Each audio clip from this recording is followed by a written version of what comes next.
الحمد لله رب العالمين والعاقبة للمتقين والصلاة والسلام على أشرف الأنبياء والمرسلين نبينا محمد وعلى آله وصحبه أجمعين وبعد. فعن أبي هريرة رضي الله تعالى عنه قال ما أعاب النبي صلى الله عليه وسلم طعاما قط إن اشتهاه أكله وإن كرهه تركه متفق علیہ. بخاری اور مسلم شریف کی ایک روایت بھی آپ کے سامنے پڑھی گئی ہے، جس کے راوی حضرت ابو ہریرہ رضی اللہ تعالی عنہ ہیں.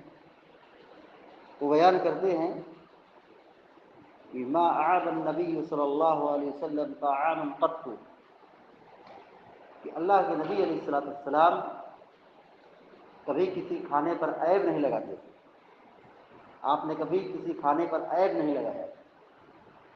ان اشتہاہ اکلہ، اگر آپ کو وہ چیز پسند ہوتی آپ اسے کھا لیتے. وَإِن کَرِہَ تَرَکَہُ، اور اگر آپ کو پسند نہیں ہوتا تو آپ اسے چھوڑ دیتے. کھانے کی مذمت اور کھانے کی برائی نہیں بیان کرتے.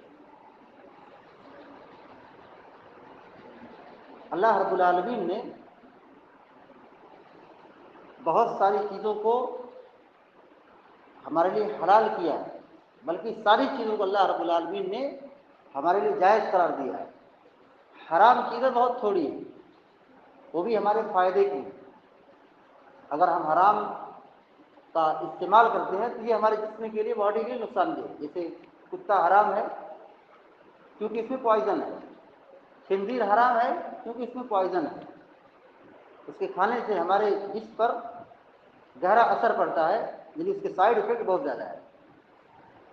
اللہ کے نبی علیہ السلام کو جو چیز پسند نہیں ہوتی تھی اس چیز کو چھوڑ دیتے، نہیں کھاتے تھے، اور اس کی برائی نہیں بیان کرتے تھے کہ مجھے پسند نہیں ہے، اس سے ایسا ہے تو ایسا ہے. آپ نے کبھی زندگی میں ایسا کہا ہی نہیں. ہاں، پسند ہے تو کھاتے تھے، نہیں پسند ہے چھوڑ دیتے تھے. شریعت نے ہم کو یہ لازم نہیں کیا کہ چیز کھانا ہے. کھانے اور پینے میں ہماری پسند کا بڑا خیال رکھا ہے. اللہ کے نبی علیہ السلام جس چیز کو پسند کرتے تھے کھاتے تھے، جو آپ کو پسند نہیں رہتا تھا چھوڑ دیتے تھے. یعنی اس سے ہم سمجھ سکتے ہیں کہ اسلام نے کسی چیز کے کھانے پر فورس نہیں کیا نہیں تم کو یہی کھانا ہے، بلکہ اسلام نے یہ آزادی دی ہے کہ ہماری جو چاہت ہو، ہمیں جو پسند ہو، ہم اس کو کھائیں. اس میں ہماری پسند کا خیال رکھا گیا ہے. اللہ کے نبی علیہ السلام کی یہ عادت تھی کہ کھانے کی مذمت اور کھانے کی برائی نہیں بیان کرتے تھے. کھانے میں نقد کرنا، عیب بیان کرنا، برائی بیان کرنا، یہ اچھی بات نہیں ہے، کیونکہ یہ اللہ رب العالمین کی ایک نعمت ہے. اللہ رب العالمین کی یہ نعمت ہے. اگر ہم کھانے کی برائی بیان کر رہے ہیں تو گویا یہ اللہ رب العالمین کی نعمت کی ناقدری ہے، یہ نعمت کی توہین ہے. اللہ رب العالمین نے نعمت دی ہے، ہم اسے کھائیں، اس کا صحیح استعمال کریں، اور کھا کر اللہ رب العالمین کا شکر بجا لائیں. اگر ہم شکر بجا لائیں گے تو اللہ تبارک و تعالیٰ مزید عطا کرے گا. یہی قرآن نے کہا لئن شکرتم لأزیدنکم. اگر ہم، اللہ تعالیٰ کہتا ہے اگر تم شکر ادا کرو گے تو ہم تمہیں اور نعمتیں نوازیں گے. نعمت میں کمی نہیں ہوگی، مزید اللہ تعالیٰ اور انعام عطا کرے گا. لیکن اگر تم ناشکری کرو گے تو اللہ کا عذاب بہت سخت ہے. عام طور پر سماج اور معاشرے میں بہت سارے لوگ کھانے کی برائی بیان کرتے ہیں، کھانے کی برائی بیان کرتے ہیں.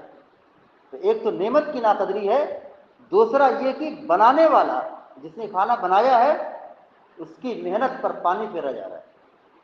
اور اب سماج میں اگر اونچی نگاہ رکھتے ہیں یا شہر میں آپ دیکھیں تو ایسے بہت سارے کیسز آتے ہیں. سالن میں نمک زیادہ ہو گیا، شوہر تیس میں آیا، بیوی کو طلاق دے دیا. کھانا مزاج کے خلاف بن گیا، شوہر غصے میں آیا، بیوی کو طلاق دے دیا، تو یہ بہت غلط طریقہ ہے۔ اللہ کے نبی علیہ الصلوۃ والسلام کھانے میں عیب نہیں لگاتے تھے۔ اس کی حکمت کیا ہے، اس کا مقصد کیا ہے؟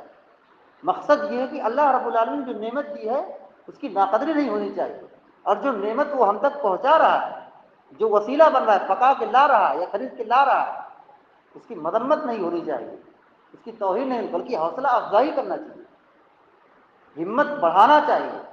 اگر کھانے میں کچھ غلطی ہو گئی، کبھی چاول کچا بنا یا کبھی کھانے میں بنانے میں کچھ گڑبڑی ہو گئی، تو اس کی برائی نہیں بیان کرنا چاہیے بلکہ حوصلہ دینا چاہیے۔ اللہ کے نبی علیہ الصلوۃ والسلام کھانے کی تعریف کرتے تھے، دسترخوان میں بیٹھے کھانا کھائیں تو ہم کھانے کی تعریف بیان کریں، یہ کھانا کتنا اچھا ہے، یہ آپ سے ثابت ہے۔ آپ صلی اللہ علیہ وسلم ایک مرتبہ گھر سے باہر آئے اور گھر میں داخل ہوئے اور کہا کھانے کی چیز لے کر آؤ، تو گھر میں سرکہ تھا اور روٹی سے آپ سرکہ کھانے لگے، اور آپ نے وہاں پر سرکے کی تعریف کی، جبکہ سرکہ ایک چھوٹی چیز ہے، بہت معمولی غذا ہے، ایک سیال پانی ہے، آپ سرکے کو سالن بنائے اور اسی سے روٹی کھانے لگے، اور کیا کہہ رہے تھے؟ نعم الادام والخل، نعم الادام الخل، کتنا بہترین شوربہ سالن یہ سرکہ ہے۔ شوربہ تو بہت ہوتا ہے، گوشت کا شوربہ ہوتا ہے، مچھلی کا شوربہ ہوتا ہے، لیکن سرکے کو آپ نے شوربہ میں شمار کر دیا، کہا نعم الادام الخل، کتنا بہترین شوربہ، کتنا بہترین سالن یہ سرکہ ہے۔ تو یہ کھانے کی تعریف آپ سے ثابت ہے، لیکن کھانے میں مذمت کرنا، کھانے کی برائی بیان کرنا، یہ اللہ کے نبی علیہ الصلوۃ والسلام کا عمل نہیں رہا ہے، بلکہ آپ کھانے کی تعریف کرتے تھے، کھلانے والوں کی حوصلہ افزائی کرتے تھے۔ لہذا ہم سب کی یہ ذمہ داری بنتی ہے کہ ہم کھانا بنانے والوں کی حوصلہ افزائی کریں، ان کو حوصلہ دیں، ان کی ہمت بڑھائیں، ان کے کھانے کی تعریف بیان کریں، ان کے پکانے کی تعریف بیان کریں۔ اس سے کیا ہوگا؟ حوصلہ ملنے کے بعد کام کرنے میں مزید پختگی پیدا ہوگی، مزید ہمت بنے گی، تو اس سے بہتر کھانا بن کر تیار ہو جائے گا۔ اللہ رب العالمین دعا کہ اللہ تعالیٰ ہم سب کو نبی علیہ الصلوۃ والسلام کی تعلیمات پر عمل کرنے کی توفیق عطا فرمائے، آمین یا رب العالمین۔ اقول قولی ھذا واستغفر اللہ لی ولکم لسائر المسلمین فاستغفروہ انہ هو الغفور الرحیم، وصلی اللہ علی نبینا محمد وعلی آلہ وصحبہ اجمعین۔ السلام علیکم ورحمۃ اللہ وبرکاتہ۔